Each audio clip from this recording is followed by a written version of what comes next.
Dear Leimert Park.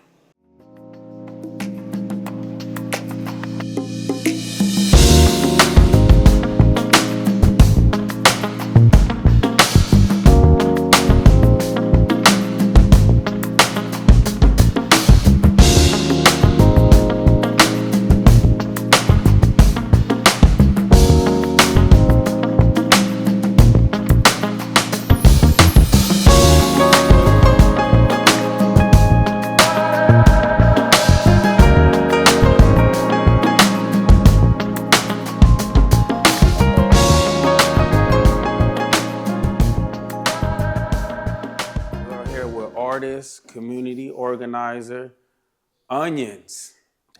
Unyenz.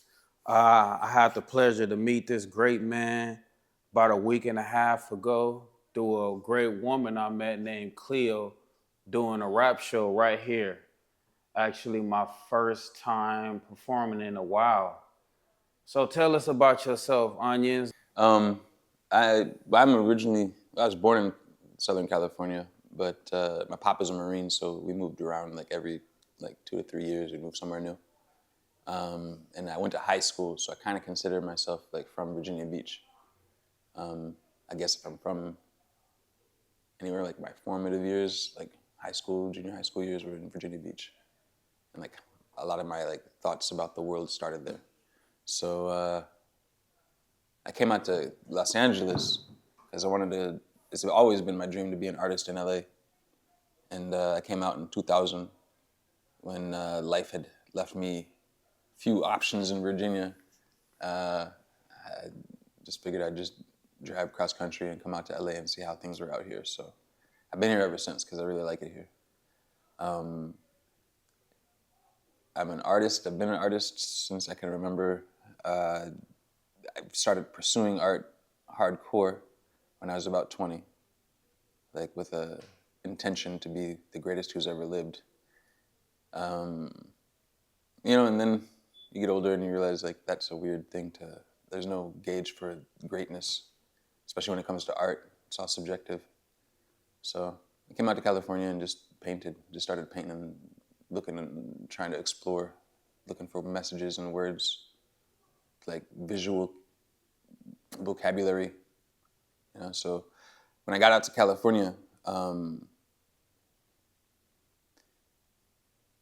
the energy here is very different from the East Coast as far as the way things move. Definitely more relaxed, but less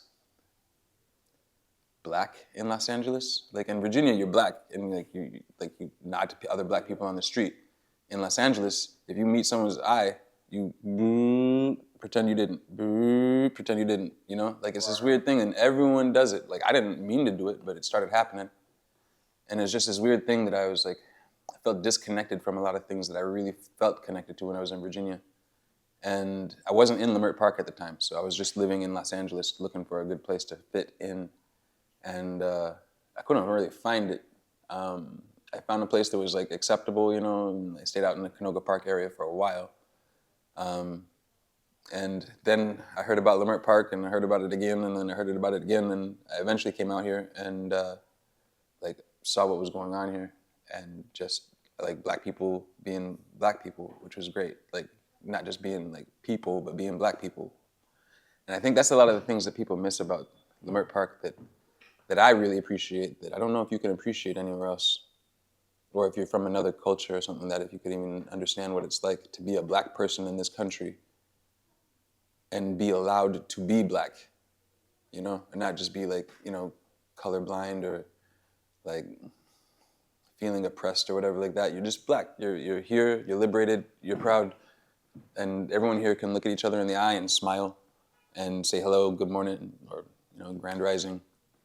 I really appreciate and value that. That's one of my favorite things about Leimert Park. And it's what kept me here. And so in my process of trying to figure out how to find a place like Leimert Park, how to try to build a place like Leimert Park, I was in different parts of the city trying to build community in different places. And it's really hard work. It's a heavy lift to build community.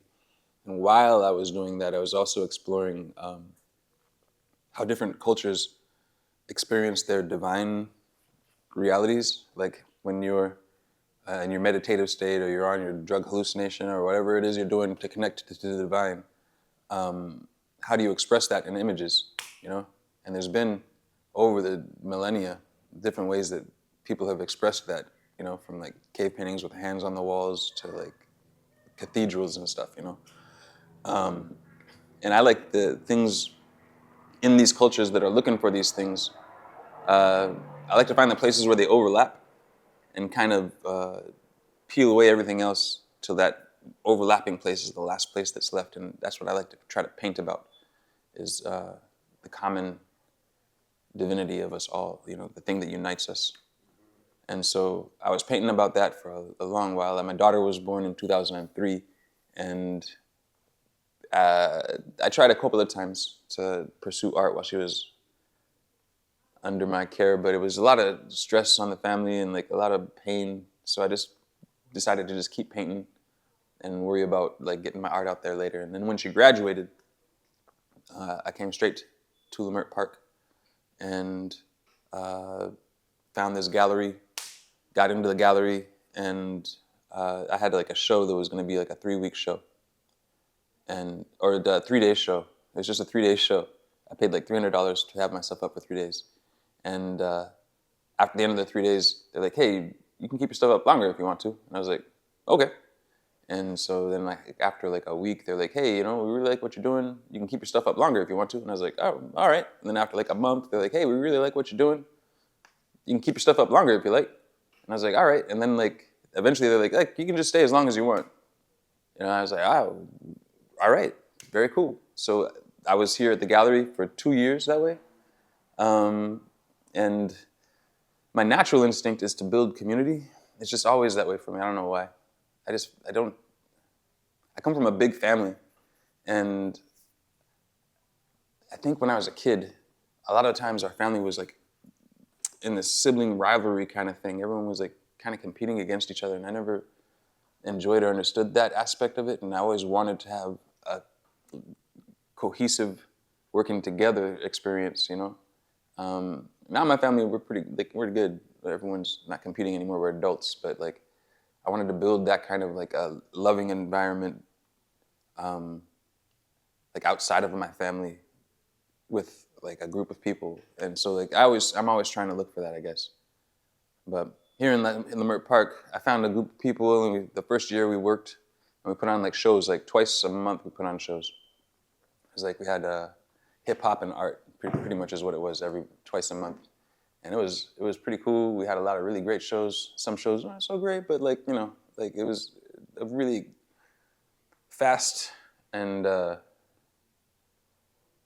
like a lot of learning happened that year. And a lot of like, you know, it's Leimert Park, and that comes with like all the good and all the bad. So like there's a lot of frustrations and stuff that happened that year too. But after that year, I kind of understood, I think, better how things worked around here, and started trying to find people who actually wanted to build into something that was like gonna be outlasting them, something that was beyond them is what I'm looking for. So not something that they can be like, this is mine, and like this is what I built, you know, like because there's too much of the ego going around, and like I see people like complaining about a person who's doing the same thing that they were doing 2 years ago, and saying, I started that. I'm like, who did? It's music on the street. There's no place in the world where people don't do that. You know, like, take your ego out of these things. Like, we're here to build community, and community isn't about I, it's about us. And if you're saying I, you're missing the whole point. And so, like, that's the thing about Leimert Park, too. There's, for sure, a lot of ego that goes around here, but I will say that this is the only place I've ever been where I don't have to try so hard to build community. It exists already. Like, people were out here trying to build community already. And it's here, like the vibe, the way people like talk to each other, the dreams and hopes they have for the future. That all coalesces here, and these people come and we talk about it, you know, and like it attracts people from around, honestly, the world. Like a magnet for people in Los Angeles anyway. When you're trying to find a place to create and just be who you are, there's not a lot of places here to do that. I definitely agree. So that's been my experience here in LA. as far as just like the creative aspects of things goes. It's a great place to create, but it's not a great place to like to thrive, you know. And here in Leimert Park, you can thrive, like you can create and you can feel loved and share love, and like, you know, it's not about money. Like everywhere else in Los Angeles that I have gone, it's like, how much money can you make? What can you do for this? What can you do for that? Like, what are you bringing to this financially? What are you like doing? You know, like it's always this like exchange, like a, you know, they don't appreciate the art. They just appreciate if the art sells. And here in Leimert Park is a place that I found where people appreciate the art before they worry about if it's going to sell or not. And that's just really beautiful.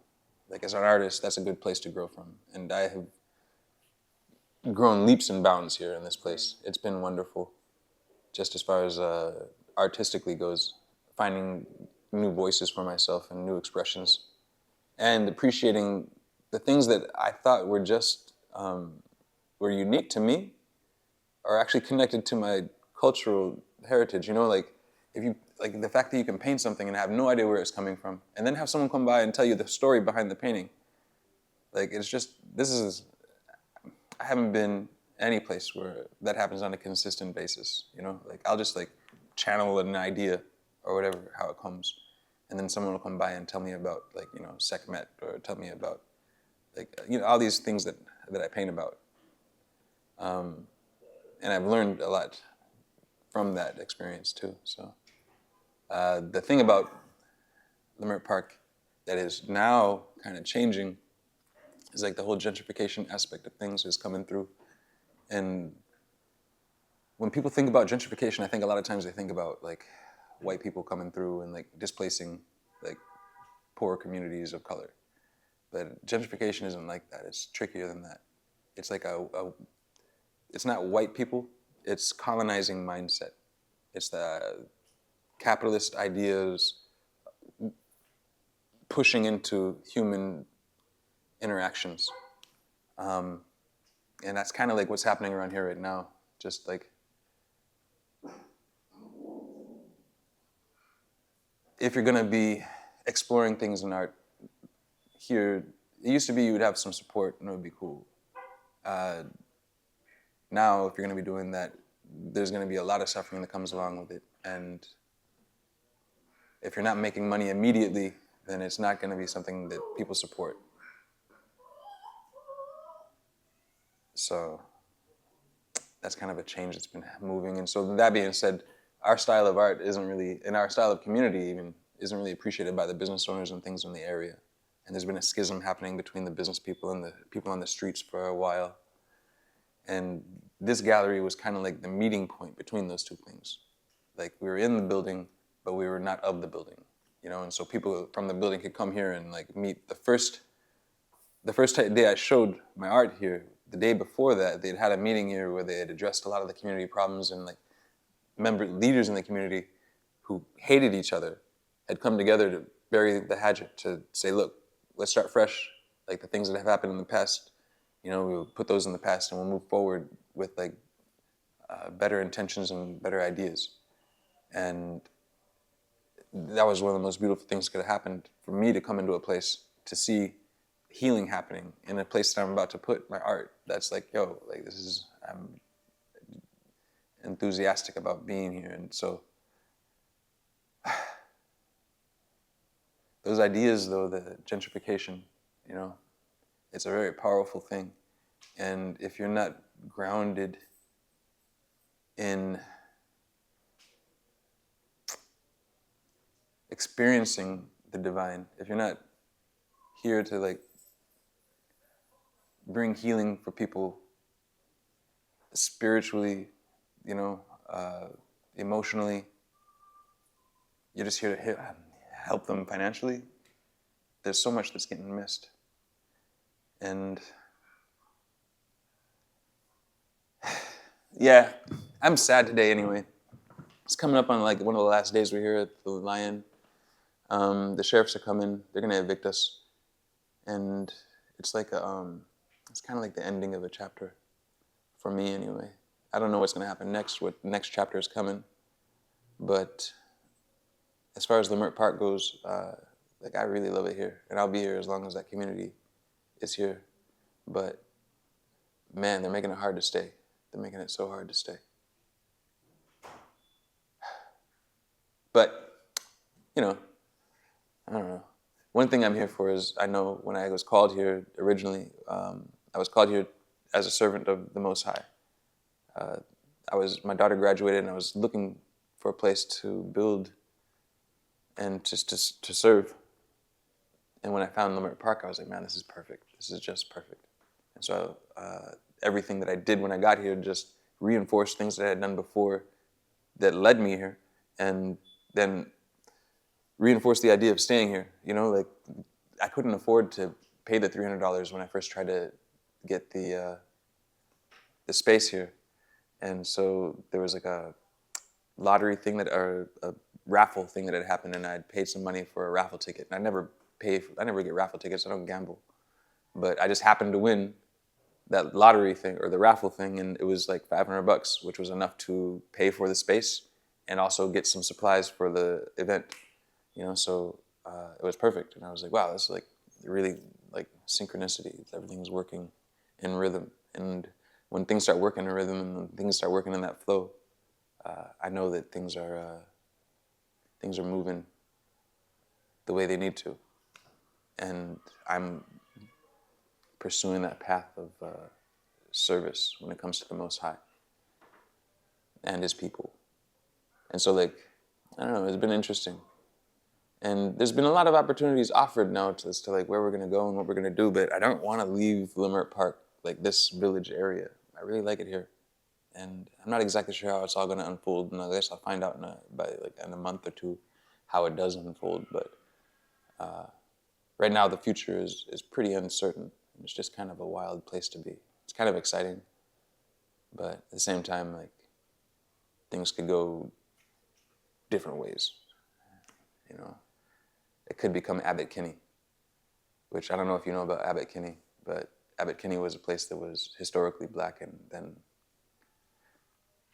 the energy of it was enjoyed, and capitalists came in and changed it. And now it's a bunch of like, there's all kinds of very wealthy people walking around Abbot Kinney right now. You know, it's not, I have no problem with multicultural. Like, Lord knows I love when things are mixed up, but it's the mindset that's out there that bothers me so much. And like, if all this yoga and stuff and all these people are doing like all these like self-improving things and the world is the way it is, I just don't see how that self-improving is helping them or helping us. Like, it's not about self. Everything here seems to be so much about self. It's when we're all connected. Like, the self should be like the all self, you know? Anyway, I think we're coming up with a new idea here in the community. I don't know what it's going to look like yet, and I'm not a philosopher or anything like that, but like, I can see something shifting, and I just don't know what it's going to be yet. But it's coming, and I'm excited to see what that's going to be. So, can you tell us, what did you bring? Well, how was the space before you got here, and what was it that you bought that you was offered to stay longer? yeah. So when I first got into this space, it took me a while because I was showing on the streets on Sundays. I'd bring my art and set up every Sunday, and I would see this place was always closed, and I couldn't figure out how to get into it and how to like talk to anyone to try to like become a part of it.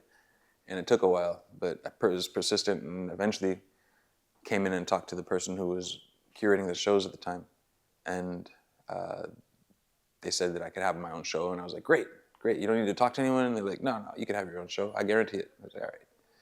And then a friend of mine happened to know the guy who was running the spot at the time, and they'd gotten to talking, and he said, hey, like, I got a friend who's an artist, you really need to check him out. And I sent a bunch of emails, and I sent a bunch of like Instagram chat messages and stuff, trying to like link up and trying to get involved. And eventually I got in. The thing was, when I the vibe that was here when I first got here, it was cool. It was a really cool vibe. Like I wish she could have stayed, but they had formed a schism. Like the communication had broken down between the managers and the curator, and there's a difference of understanding about how this place was supposed to be used that they didn't want to talk about, I guess. And I came at the moment where that break had broken and they were looking for someone else to replace her. And I guess I just kept, it was just divine timing, whatever you want to call it. But anyway, that's how I originally was offered the position, just because they were looking for someone anyway. And so when that came up, I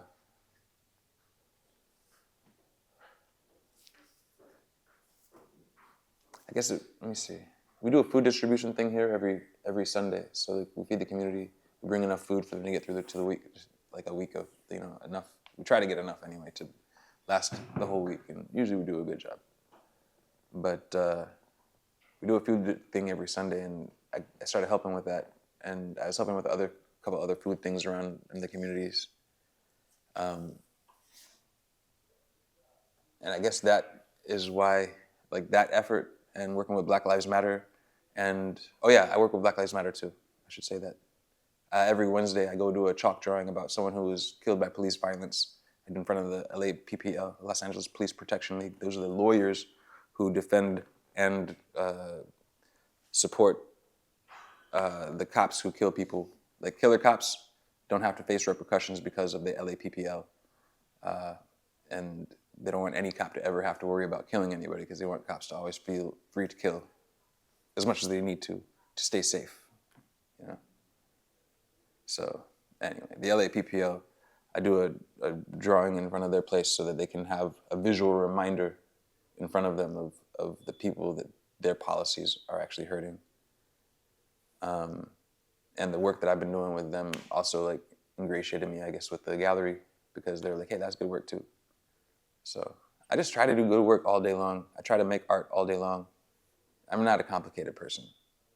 That's it. If I can paint all day, that's 100% cool. If I can paint inside a community all day, oh my God, it's really been heaven for me to be in this place.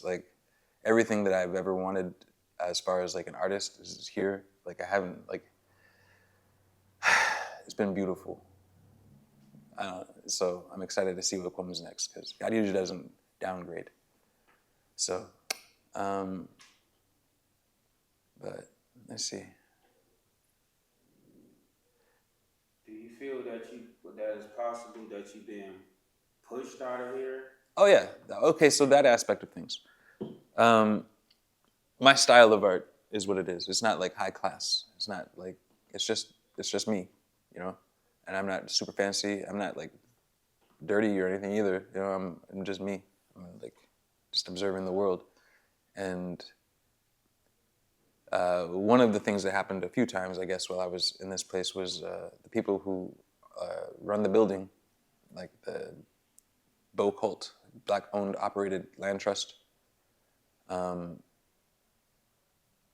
land trust, Black-owned, operated community land trust. The guy who runs that doesn't I guess, my style of presentation or whatever, and he's never said it to me, but he's gone to the managers of the place and said that they can bring in different artists who can attract more money, and if she wanted to replace me.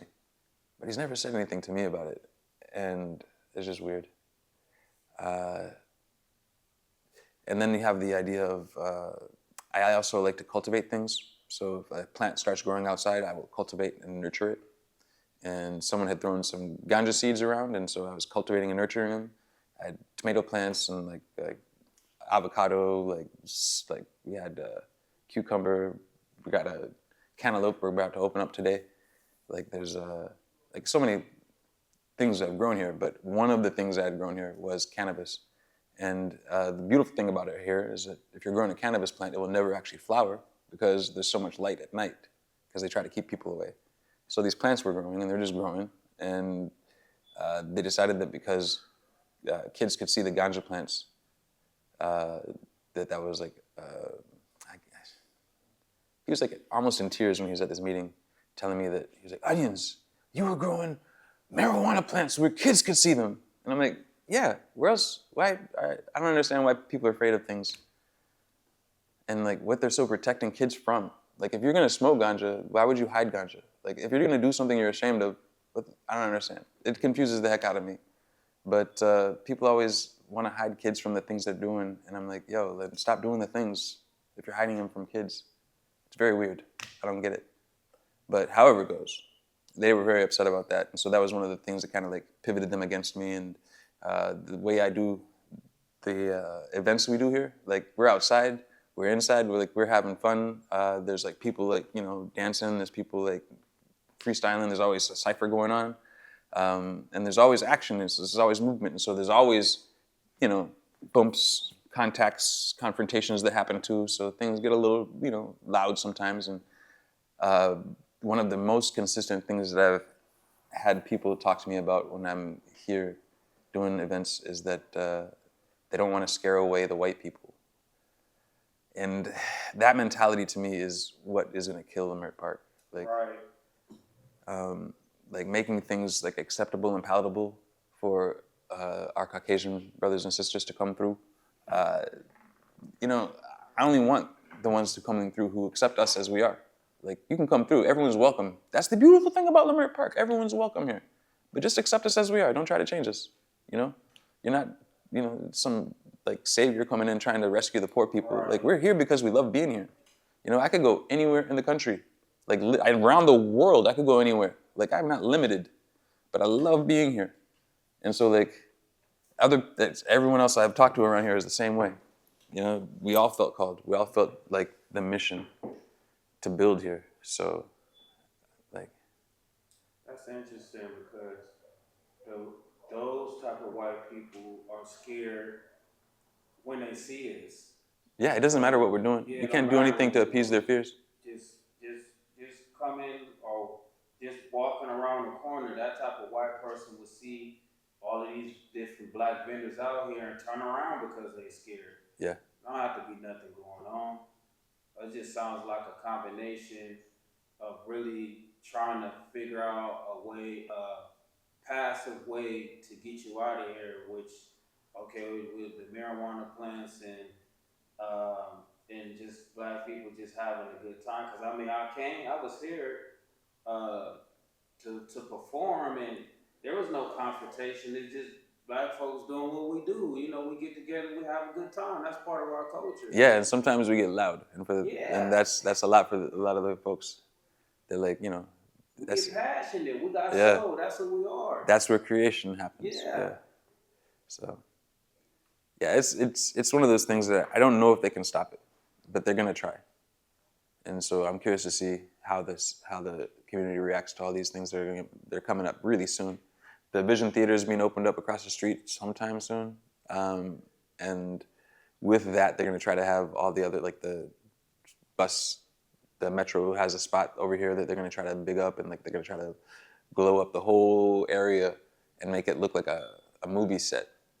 It's gonna look so different, but like still so the same. Is that a permanent thing or that's a day thing? That's a permanent thing that's been coming. There's been a lot of action that's been happening on the higher levels of the city trying to develop this area, and it takes a long time for those things to come to pass. And in the meantime, there's a lot of people who are just living their lives clueless as to their plans, Right. and trying to put together like what's happening around them because things are changing so much. You know, like the lack of communication between like the upper higher people and like the people like who are like on the street. Like it's wild to me. Like they have art and practice is like one of those upper higher peoples. They got lots of money. They got investment power. They can buy buildings when they want to, you know. But they never tell any of the people on the street what's going on. They put up a little sign in front of their little door when they have like a show going on, but they don't have anyone like going around talking to the community, being like, hey, we got a show coming up, like please come. There's none of that going on because they don't care if we come or not. They don't need us to come. Like, but they should. They should want the community to know what's going on, and they should want the community to participate in some of these great things they have going on right across the street. Like I'm here all the time, and so I get to like pay attention and see what like like if something's going on, I'm like, oh, what's going on over there? I'll go and check it out. And I'm like, what? Art and Practice is doing something where it's like this really like culturally relevant, amazing, like beautiful production, like dancers doing like Haitian steps, like or whatever. You know, there's all kinds of like things that I've seen happen here where it's just like really cool, and the community doesn't get to participate. It's a bunch of people from outside of the community who've been advertised to because that's who they want to come. Like the advertisements don't reach us, and we're right here. And to me, that's like emblematic of someone who has like a colonizer mindset. You know, like they want to come in here and have all this outside money, like coming in, but then the people in the production, the people coming in, they take the money with them. Yeah. You know, like they go back out of the community. They come and use the community for the energy, and then they leave and take everything with them. And I'm just like, all right, how does that help? Who are you helping with this? Like, that doesn't make sense to me. Like, yeah, culture is great. We got to protect it, and we got to share it with as many people as we can. But if, like, the people who are a part of the culture, the culture was created for, don't get to participate in this culture that you're sharing, then I don't understand what you're doing. And so, like, I don't know. The Art and Practice thing is interesting, and that's been a whole mind trip. Like the last month, they were gonna kick out Sika's family, and everyone got together and was like, "Yo, Art and Practice is kicking Sika's family out. It's ridiculous." Like he just died, and like a week after he dies, they put a foreclosure notice on his, or an eviction notice on his door, and his daughter's got to deal with all that. You know, like it's business. Yeah, I get that, but this is a community, my dude. Like y'all don't even realize what you're doing because you don't come into the community. You just use the community. Yeah. And so like that whole aspect of it was like frustrating. And then now, almost as in response to it, but I'm sure they had it planned before. They have a exhibit with Ben Caldwell where they're doing like Ben Caldwell is in charge of Chaos Network, and Art and Practice is like featuring him because of the work he's done in the community. And you know, that's cool. Like I really think it's important to understand and see what Ben Caldwell has done. And his contributions are great. Like he's a dope dude. But then I wonder what the future is. And like Ben Caldwell, I guess, is going to be very cool with Art and Practice now and the way they do things. I don't know how that works. I don't know what's coming up. But I do know that they painted over and removed all of our emblems and all of our symbols that we have on the sidewalks, on the People's Plaza. Yeah, I've just been seeing a lot of things get erased and not been replaced. They painted over the murals. The one mural on this building, they painted over and didn't replace it with anything. The other murals on that building, they painted them over and then replaced them with Lift Every Voice and Sing, which is the most ironic thing you could do when you erase like 15 voices, 15 different artists on that wall, and they put one idea up there, Lift Every Voice and Sing. I'm like, and it's not done artistic or whatever. Like, murals are super important, and if you don't engage the community when you put up a mural, I feel like, man, God help you. Like, I think that's sinful. I think that's a sin to force your art onto a people without engaging the people about what you're putting up there. And like people do it all the time in capitalism, you know? Like that's what advertisement's all about. You know, we're gonna create what you need to experience. Yeah, that's not what Leimert Park was ever about. It was about shared experience. It was about coming together. It was about people's ideas coalescing together. And sometimes there's like, you know, wildness that happens, but man, it's always beautiful. So we'll see. Yeah. This is a great time to be in Leimert Park because you get to see it still while it's alive. What do you think, or where do you see Leimert Park in probably 10 years? 2 roads you can take. Babylon or Zion. Those are only 2 ways you can go. And the streets have been going Zion steadily. Like, you know, always pursuing the Most High, always like keeping their eyes focused on the higher. The businesses, very focused on money. Like, can they see through the money to the Most High? I don't know. Sometimes I wonder about that. But if they can, then things will be great. If people keep their eyes focused on the Creator and like the life that lives, you know, like things will be dope. Things will be magical. But things were different before we came here, and things will be different after we leave, no doubt. And whether we're here or not, I guess, is the question. Like, where will the energy be if it's not here? I don't know. Like, what will this place be like without the vibrancy of Black culture? You know, there'll be a Black culture, I'm sure, that's here, but what it'll look like, you know, Black-ish. Coon culture. Yeah. I think it's Palatable Black people. Yeah. I think it's interesting how these people can just come or feel that it's okay, or even have it calculated in their heads that they can come paint over murals and do whatever they want, and not even think or feel that there might be any repercussions. Because, say for instance, if we go to Chinatown and start, you know, defacing, you know, those lion statues or any of those things over there, you know, it's a whole nother thing. But, you know, for them to feel, okay, come over here, I'm gonna repaint this, get rid of that, and to have the mindset of not even like thinking that, well, these Black people won't have anything to say or won't do anything about it. I'm just, what do you think that might come from? I mean, we're so used to being oppressed. Like another person coming and stepping on us, hardly even notice it, you know? It's like, I just think people are so used to it. They don't know that we can have better. They're like, oh, rich people are coming to change things again? Well, I guess we'll just go somewhere else and build. And that's the way it's always been. Gentrification has always moved. Artists move into a dilapidated community that's been ignored. They make it beautiful and cool. Rich people are like, hey, beautiful, cool community, let's go in and take it over. Artists leave. Rich people are like, oh, well, we don't know how to take care of shit. And eventually shit comes dilapidated and fucked up again. The rich people leave and go somewhere else where the artists have made beautiful. And it's just like this like cycle of life that goes through the cities.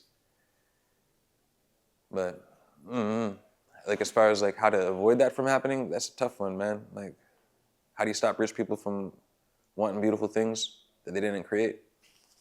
Right. I don't know.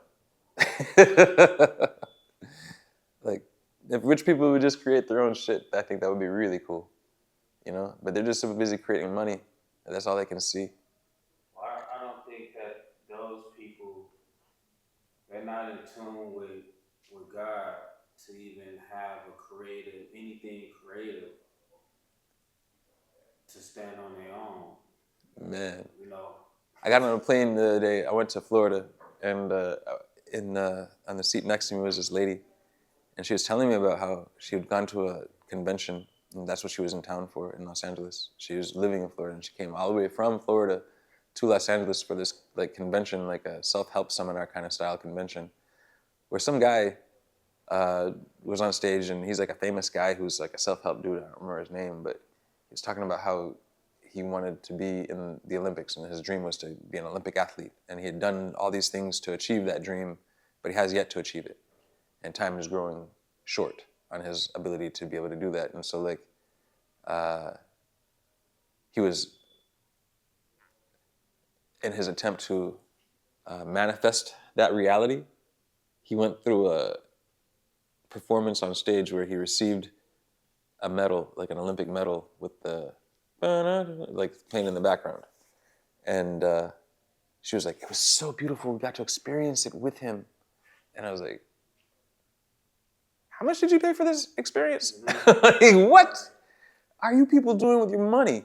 Like when COVID happened and I realized how much money rich people have, like, cause they gave everyone $600 a week, and they're like, well, that's the average income that an American gets, is $600 a week. What? Before, $600 a week to me was life-changing. Like $600 a week for me was like, oh my God, I can plan for the future. I had a bike accident, broke my shoulder, paid for it, I was okay.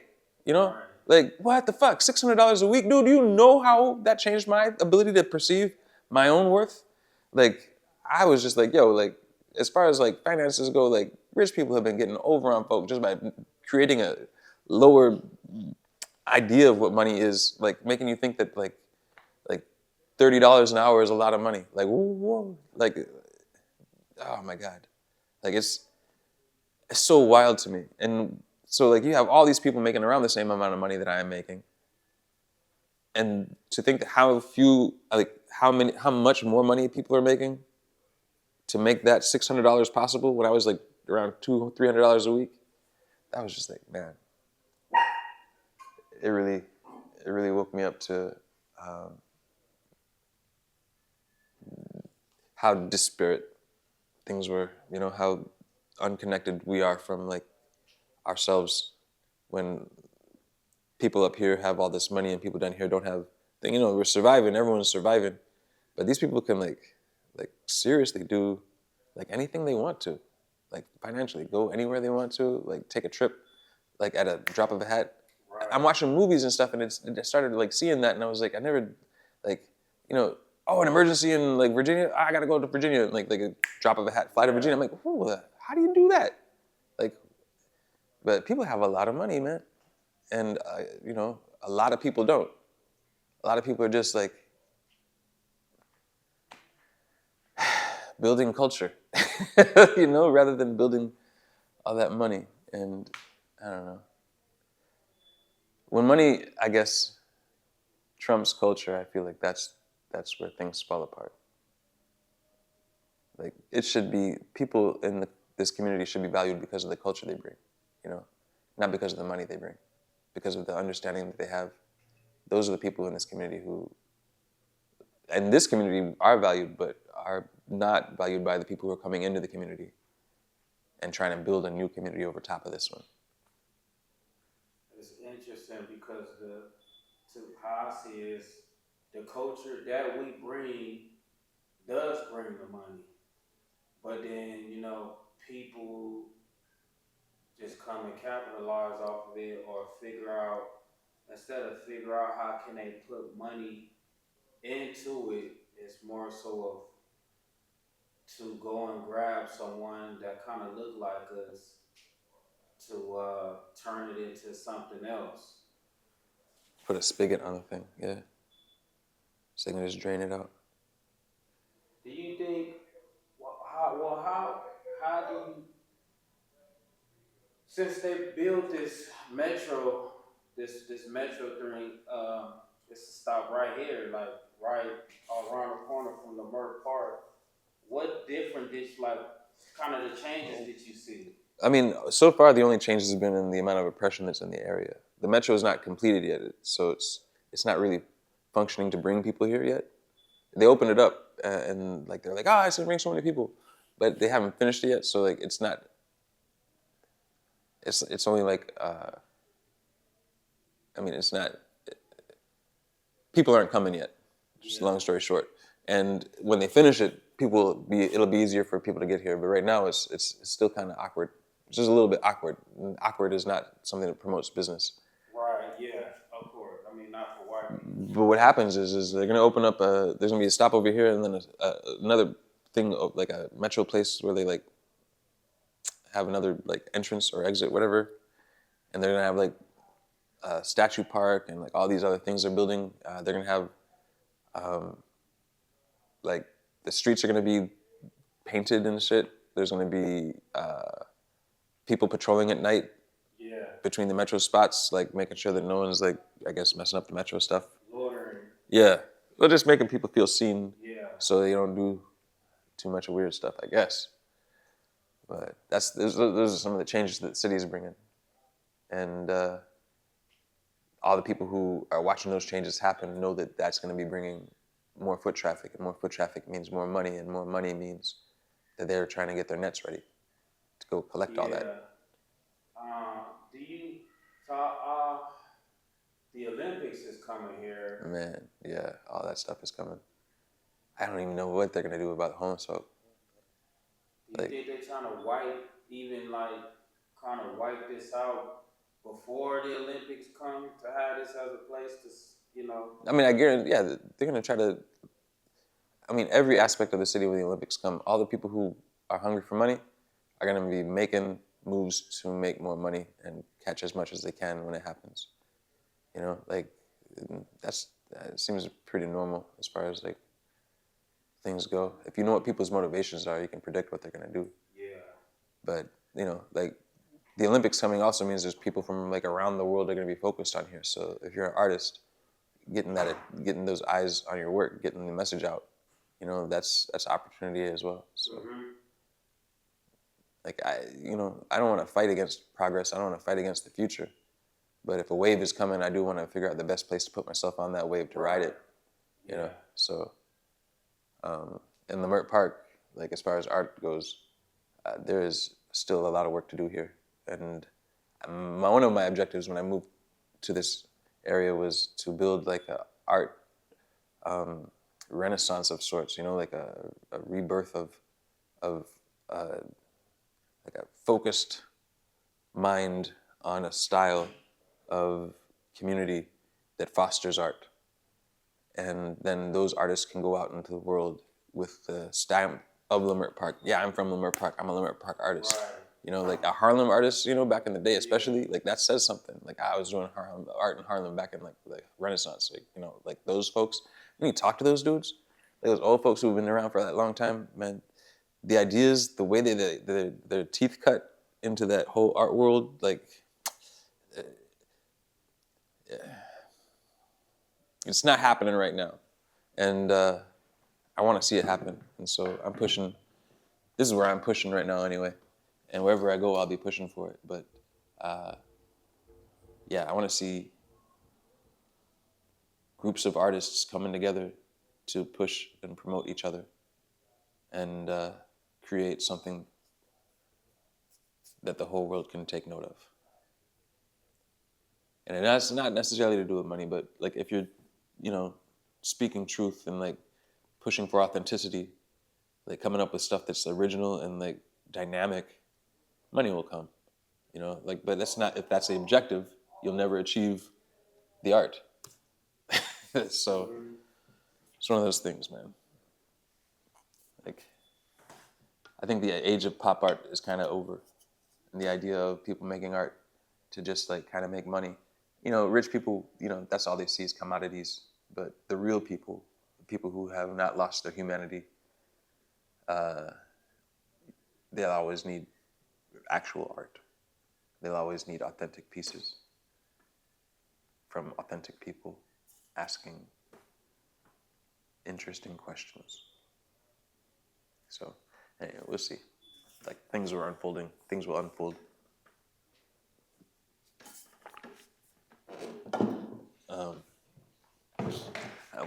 My dream for Leimert Park would be that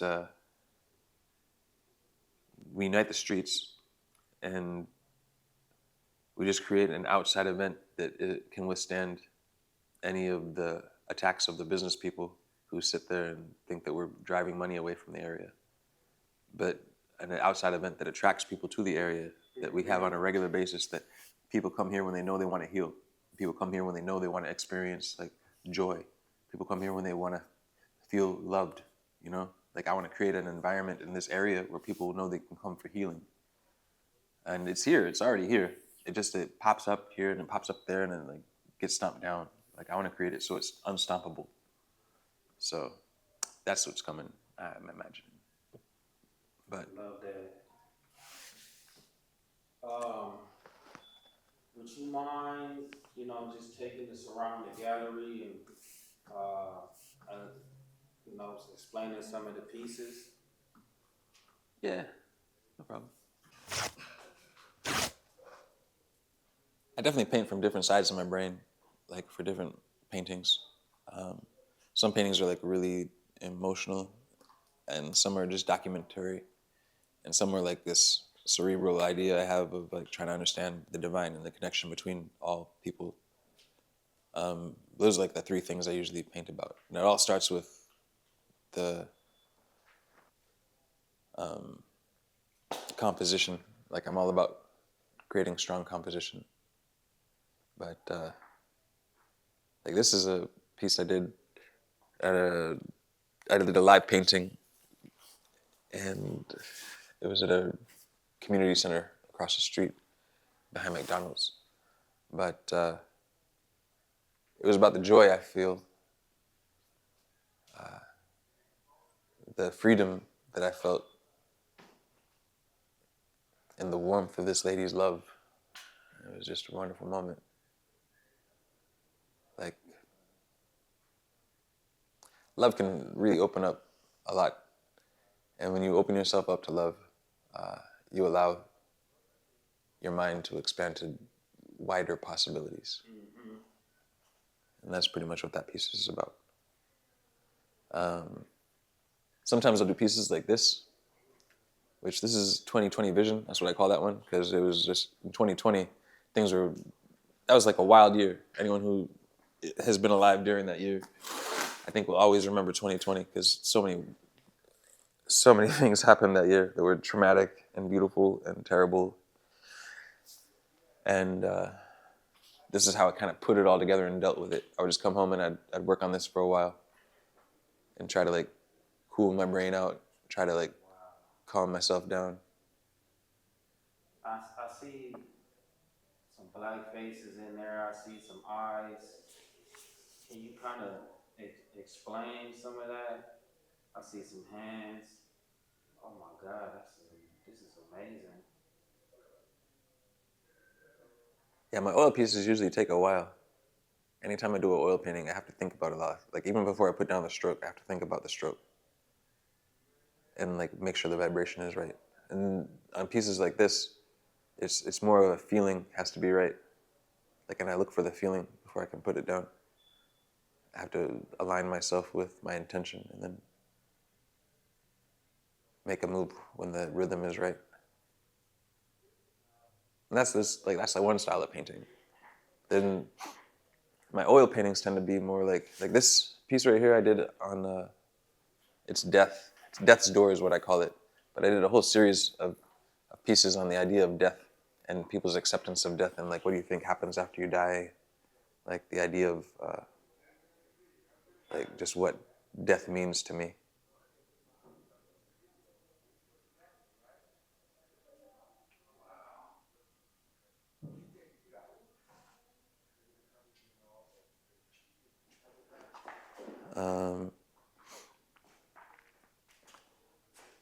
Yes, and then there's these pieces that I've been doing recently. I'm gonna do a lot of these, I think, in the future. Just like draped kind of pieces where it's just like a compositional piece with like a idea of something in it. This is, love inspires a lot of things. So like this is another one that's inspired by this lady's love, and just the idea of seeing your reflection in somebody.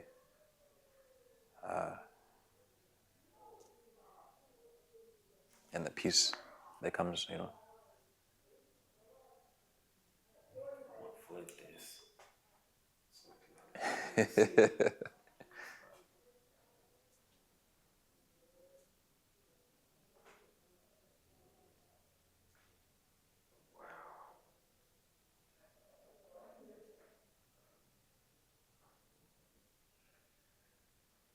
That must have been some woman.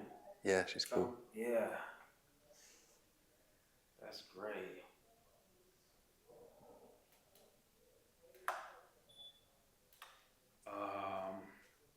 How about this piece? So this is about the mind expansion, like the idea of going in to go out. Like to expand yourself, you have to get smaller, go inside, find the little cracks, go into those cracks. And then in those cracks, you can pry open higher understandings.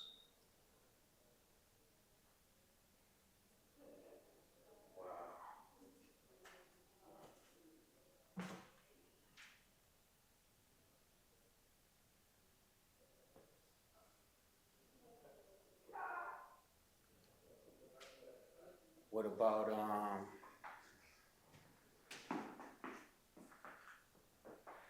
I remember this piece. Is this the piece you was drawing the day of the show? Probably, I think so.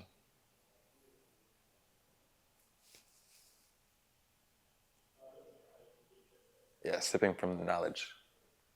That's how I see this one. Like reading the book, reading scriptures, praying, meditating, like drinking the water of life.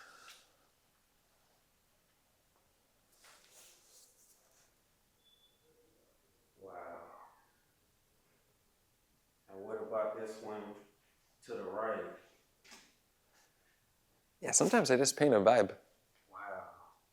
It's giving me like a ancestral Yeah. vibe. Yeah, I was thinking about like the fans that they use in Ifa, like those metal fans. Oh, right. But I was also thinking about like Black Power and like showing like a proud African ancestor. This one is a different one kind of style, I think. But this is something that I really like rocking chairs as well. Like what a rocking chair represents. Like the peace and security you get in a rocking chair. Like old people rocking them to like soothe themselves when they get old. Young like babies are rocking them to like put them to sleep. You know, like it connects the ages, and also like always represents security, but also instability, because it's never still. It's always moving. That's deep. No, I never thought of a rocket ship in that type of way. That's wow. That's amazing. The way you put that together. The painting itself is beautiful, but the way that you just worded that and described that is it's a way that I never even thought of a rocking chair. Man, I'm about ready to go buy a rocking chair the way that you described that. How about these over here? On the stands? Yes. I gotta take them outside anyway. But this is like the book concept again. The idea of studying scripture to understand the world. And understanding the world, you can control your destiny.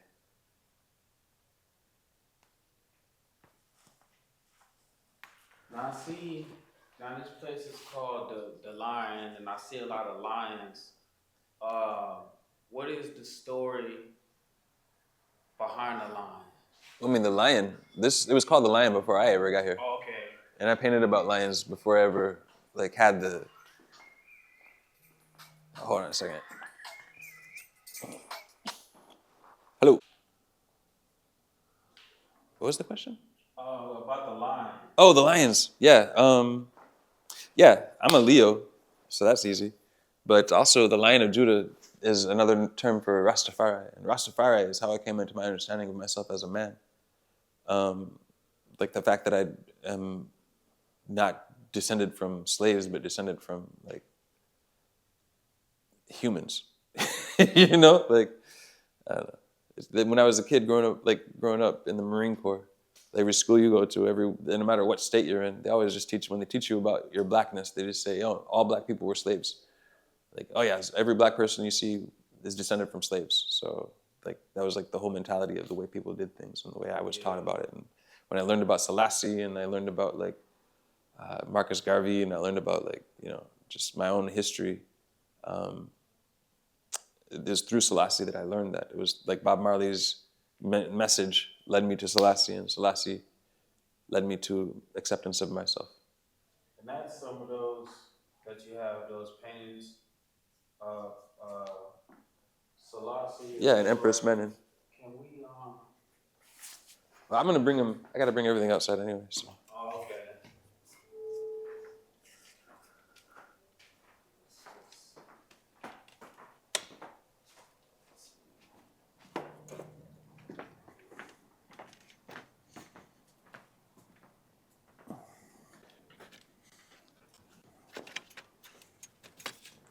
Let that girl go.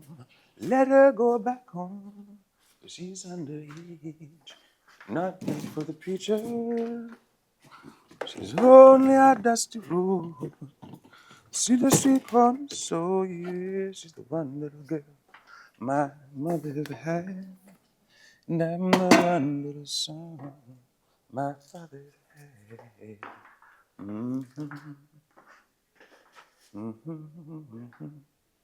This is the first piece I did when I got to Leimert. It was like the spirit of Leimert. It was a good. Wow. Oh yeah. The spirit of Leimert. That's amazing. Yes, that was such a beautiful, beautiful place. Hi, hello.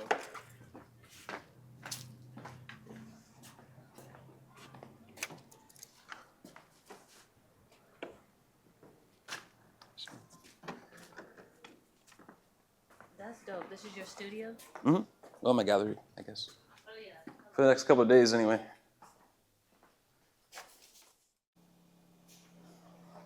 All right. My name is Grandmaster Osiris, Smith III.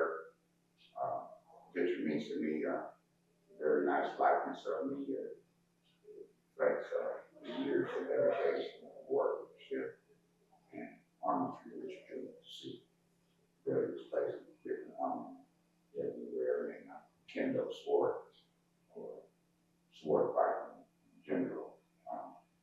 It's very, very dangerous, very fast, and you need a lot of it needs to me reflection of me. I guess it needs myself. That's amazing.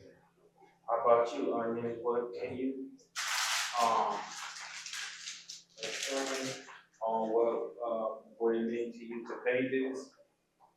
I mean, Osiris is foundational to the community around here.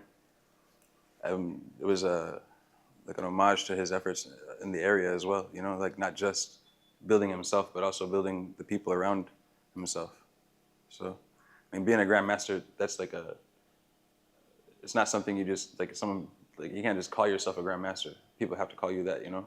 Like that's something that is given by effort through training and dedication and caring for the people around you. Yeah. But I wanted to definitely grab the idea of the protection that he affords the community and also like the steadfastness that he's had here as well. Penthouse floors make us forget we was poor when we 40 stories up. Invitations to the Lord, oh boy. We're taking it high. We're taking it high. Don't know if we'll ever stop taking it high. We're taking it high. We're taking it high. Don't know if we'll ever come down. Picture perfect. I paint a perfect picture for niggas that make decisions on getting it how they living, not to glorify it. Get them more minded, landlord keep whining. We was always taught that sky's the limit, Biggie stored inside us. Temp agencies ain't giving out work, but Jose is 2 hours away from where LA is. Trying to be what Drake is in Canada, but I'm more like Chris Brown on camera. Waking my Rihanna up, standing on the shoulders of Goliath, looking over all the giants, trying to figure who the flyest one. Pussy nigga, what you hiding from? Claim that you a rider, nigga, where you get your license from? Perpetrators probably won't feel them, only killers with a conscience. Wake up the cold pillows, wake up the hope, nigga. There's a light in the tunnel. Catch a flight, smoke a joint with my uncle while I take you there.